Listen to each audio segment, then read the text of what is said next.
I can remember being in church or ministry, and when I was a kid, I remember loving it for the most part. I remember when we got to listen to the music, I was on CD player. Wow, I just outtake me now. Or while we were going upstairs to the classroom and having my little snack and with my friends, and my teacher would be reading us the Bible or a book that was for kids, and telling us about the amazing adventure in the Bible and how the fun they have. Or while they were just showing us vegetarian Bible, so we just wouldn't tear down the church.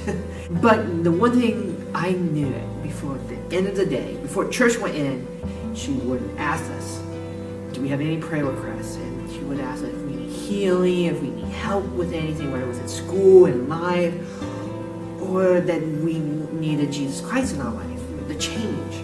She made sure that we were reminded to every time that with God, anything is possible if we have faith. I also remember believing in Santa Claus, the Easter Bunny, the monster under my bed or the monster in my closet, and so on. But what does this have to do with us? We all at one point had faith they were real. We all thought they would maybe give us a gift or maybe try to scare us or do something to us. Oh, and by the way, if you still believe in Santa Claus and Easter Bunny still, sorry, spoiler alert. But my point still stands. Even if we have never actually seen them, we still believe they were true. But what does this have to do with us? Well, it go back to the part of where we had faith in the belief. We believed they were true just because we heard them. But we heard it from our family, maybe from our friends.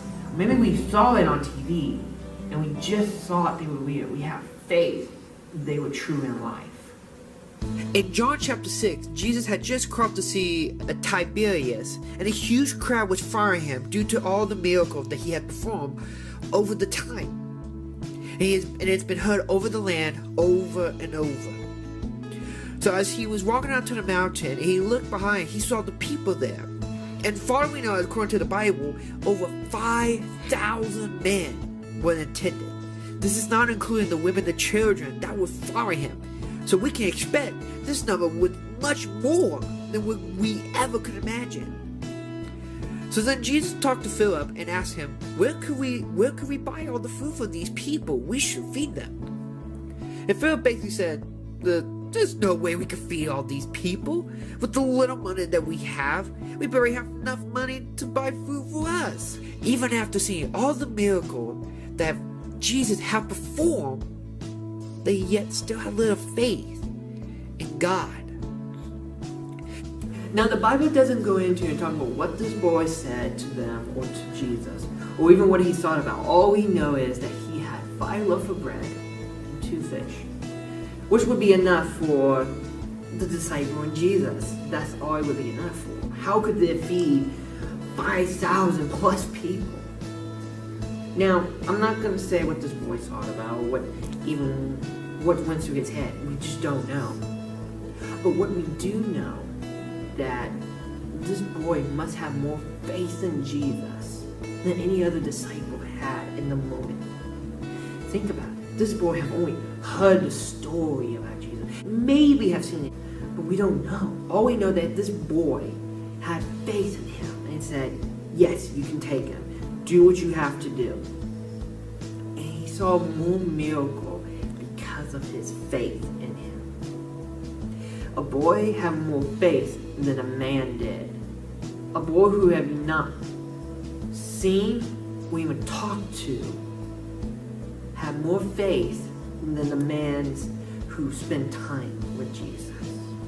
But this child had faith like a child, who believed the story that he had probably heard from people. You've heard the story of Jesus giving life to people, who have healed the blind. How come a boy who's only maybe had just met or even just heard the story about Jesus had more faith than the disciple who'd been through everything with him? Now, I grew up in church, and I've been healed from my own sickness, and I've seen miracles like no one else. So I should have faith, even stronger than a person who just heard the story. But yet, time and time again, I had little faith that he would take care of me, even on the smallest things. How many of us can say that? I think a lot of us can say that as young people, even adults with kids, that we don't realize that God said, just have faith and I will take care of you. I took care of the birds in the air. I took care of the animal. What did you say? I will not take care of the more precious things. Now, I'm not saying we need to be like a kid or not grow up, because that's not right. The Bible talks about how we need to grow up. We need to grow from the milk, and we need to grow up to solid food. Maybe instead of just listening to the words and just saying we believe it and maybe just saying it out loud, maybe we should actually take them in our hearts and believe into the word.